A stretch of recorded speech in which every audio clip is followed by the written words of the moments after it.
ನಿನ್ ಹೆಸರೇನಮ್ಮ? ಮಹಾಲಕ್ಷ್ಮಿ. ಮಹಾಲಕ್ಷ್ಮಿ ತರ ಲಕ್ಷಣವಾಗೇ ಇದ್ಯಮ್ಮ.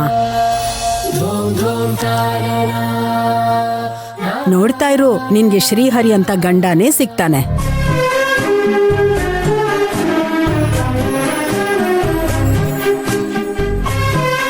ದಿನಾ ನಿನ್ಗೆ ಮಲ್ಲಿಗೆ ಮಾಲೆ ತಂದ್ಕೊಡೋ ಅಂತ ಗಂಡನೇ ಸಿಗ್ತಾನೆ.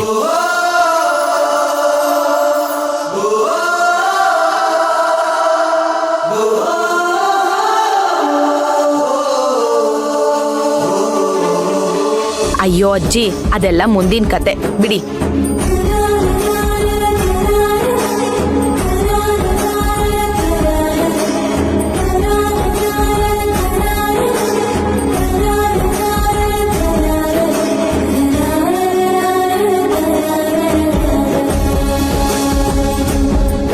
ಹೆಂಗೆ ಬೆಂಡೆಕಾಯಿ ಕೆಜಿ? ಕೆಜಿ 60 ರೂಪಾಯಿ ಸ್ವಾಮಿ. 60? 40 ಮಾಡ್ಕೊಡಿ. ಬರಲ್ಲ ಸ್ವಾಮಿ. ಬೇಡ ಬಿಡಿ. ಮಾವಿನಕಾಯಿಗೆ ಕೆಜಿ 160. 160? ರೀ, ಒಂದ್ ನಿಮಿಷ ಬನ್ನಿ ಇಲ್ಲಿ. 120 ಮಾಡ್ಕೊಡಿ. ಕಡಿಮೆ ಇಲ್ಲ, ಚೌಕಾಸಿ ಮಾಡಬೇಡಿ. ಬೇಡ ಬಿಡಿ. ರೀ, ಒಂದ್ ನಿಮಿಷ ಬನ್ನಿ ಇಲ್ಲಿ. Excuse me.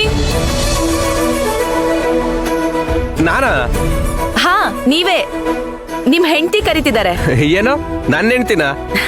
ಏನ್ರಿ, ಮಾವಿನಕಾಯಿ ಚೌಕಾಸಿ ಮಾಡ್ತಾ ಮಾಡ್ತಾ ಹೆಂಡತಿ ಜೊತೆಗಿರೋದೇ ಮರ್ತ್ ಬಿಟ್ರಾ? ನೀವು ಕನ್ಫ್ಯೂಸ್ ಆಗಿದ್ದೀರಾ ಅನ್ಸುತ್ತೆ. ನನಗಿನ್ನೂ ಮದ್ವೆ ಆಗಿಲ್ಲ. ಮದ್ವೆ ಆಗಿಲ್ವಾ? ಹಾಗಾದ್ರೆ ಅವರು ಯಾರು? ಎಷ್ಟ್ ಸಲ ನಿಮ್ಮನ್ ಕರೆಯೋದು? ಕೇಳಿಲ್ಲ ಕಣೆ. ಬನ್ರಿ ಹೊರಡೋಣ.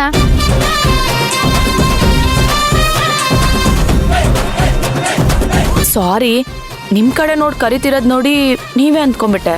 ಪರವಾಗಿಲ್ಲ ಬಿಡಿ. ದುಡ್ಡು ಕೊಟ್ಟಿದ್ದೀನಿ.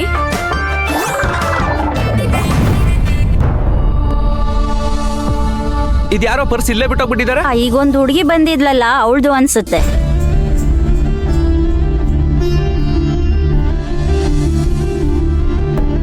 ಹಾ, ಕರೆಕ್ಟ್, ಅವ್ರದೇ.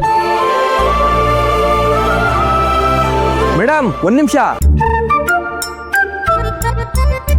ಮಹಾಲಕ್ಷ್ಮಿ ಅವರೇ, ಒಂದ್ ನಿಮಿಷ. ಅಯ್ಯೋ, ನನ್ನ ಹೆಸರು ಇವ್ರಿಗೆ ಗೊತ್ತಾಯ್ತು. ರೀ, ನಿಂತ್ಕೊಳ್ರಿ. ನಿಮ್ಮನ್ನೇ. Excuse me madam. ಮಹಾಲಕ್ಷ್ಮಿ ಅವರೇ, ನಿಂತ್ಕೊಳ್ರಿ. ಇವ್ರು ಯಾಕೆ ನನ್ನ ಹಿಂದೆನೆ ಬರ್ತಿದ್ದಾರೆ? ಮಾತಾಡ್ಸಿದೆ ತಪ್ಪಾಗೋಯ್ತಾ? ಮಹಾಲಕ್ಷ್ಮಿ ಅವರೇ, ನೀವು ಸ್ಪೀಡ್ ಆಗಿ ಹೋದ್ರೆ 4ನೇ ಕ್ರಾಸ್ ವಾಟರ್ ಟ್ಯಾಂಕ್ ಹತ್ರ ಇರೋ ನಿಮ್ಮ ಮನೆ ಹತ್ರನೇ ಬರ್ಬೇಕಾಗತ್ತೆ. ಏನ್ರಿ ನೀವು? ಆಗ್ಲೇ ಸಾರಿ ಅಂತ ಕೇಳ್ದೆ ಅಲ್ವಾ? ಅಲ್ಲ ರೀ, ಯಾವಾಗ್ಲೂ ಈಗೇನಾ ನೀವು? ಹೇಗೆ? ನಿಮ್ಮಷ್ಟಕ್ಕೆ ನೀವೇ ಏನಾನ ಅನ್ಕೋಬಿಡ್ತೀರಾ? ಯಾಕೆ ಹೀಗ್ ಕೇಳ್ತಿದ್ದೀರಾ? ನೀವು ಅಂಗಡಿಲಿ ಪರ್ಸ್ನ ಬ್ಯಾಗ್ ಹಾಕೊಳ್ಳೋ ಬದಲು ಕೆಳಗೆ ಬೀಳ್ಸ್ಕೊಬಿಟ್ರಿ. ಅದನ್ನ ವಾಪಸ್ ಕೊಡೋಣ ಅಂತಾನೆ ಬಂದೆ.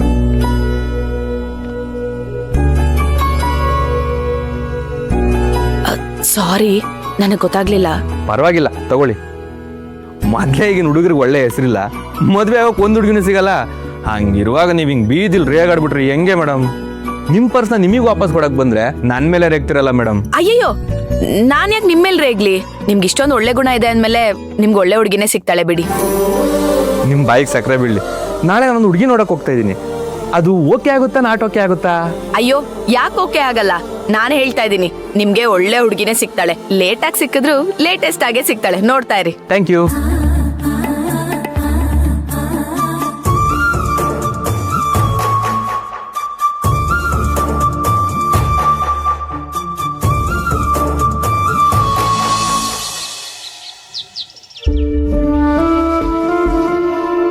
ನನಗೆ ಗೊತ್ತಿಲ್ಲ ರೀ, ಇನ್ನು ಹೇಗೆ ಲಕ್ಷ್ಮಿನ ಒಪ್ಪಿಸ್ಬೇಕು ಅಂತ. ನೀವೇ ಏನಾದರೂ ಮಾಡಿ ಅವಳಿಗೆ ಸ್ವಲ್ಪ ಬುದ್ಧಿ ಕೊಡಿ. ಮನೆ ದೊಡ್ಡ ಮಗಳು, ಮದುವೆ ಆಗಲ್ಲ ಅಂತ ಕೂತ್ರೆ ಹೇಗೆ ಹೇಳಿ? ನೀವೇ ನೋಡ್ತಾ ಇದ್ದೀರಲ್ಲ, ಕೋಕಿಲ ನಿಖಿಲ ಚಿಕ್ಕ ಮಕ್ಳ ಥರ ಕಿತ್ತಾಡ್ತಾರೆ. ಮನೆ ಜವಾಬ್ದಾರಿ ಎಲ್ಲ ಲಕ್ಷ್ಮಿನೇ ನಿಭಾಯಿಸ್ತಾ ಇದ್ದಾಳೆ ಅಂತ ಎಲ್ಲನೂ ಅವಳಿಗೆ ಬಿಡೋಕ್ಕಾಗುತ್ತಾ ಹೇಳಿ? ಮಗಳಿಗೆ ಮದುವೆ ಆಗಿ ಅಳಿಯ ಬಂದು ಮನೆ ಮಗನ ಥರ ಇದ್ದರೆ ಎಷ್ಟು ಚೆನ್ನಾಗಿರುತ್ತೆ ಅಂತ ನಿಮ್ಮ ಮಗಳಿಗೆ ನಾನು ಹೇಗ್ರಿ ಅರ್ಥ ಮಾಡಿಸ್ಲಿ? ಅಮ್ಮ, ಅಪ್ಪಂಗೆ ನೀನು ಆಮೇಲೆ ಅರ್ಥ ಮಾಡಿಸು. ನಂಗೆ ಹೊಟ್ಟೆ ಎಸಿತಿದೆ, ನೀನು ನಂಗೆ ದೋಸೆ ಹಾಕೊಡು ಬಾ.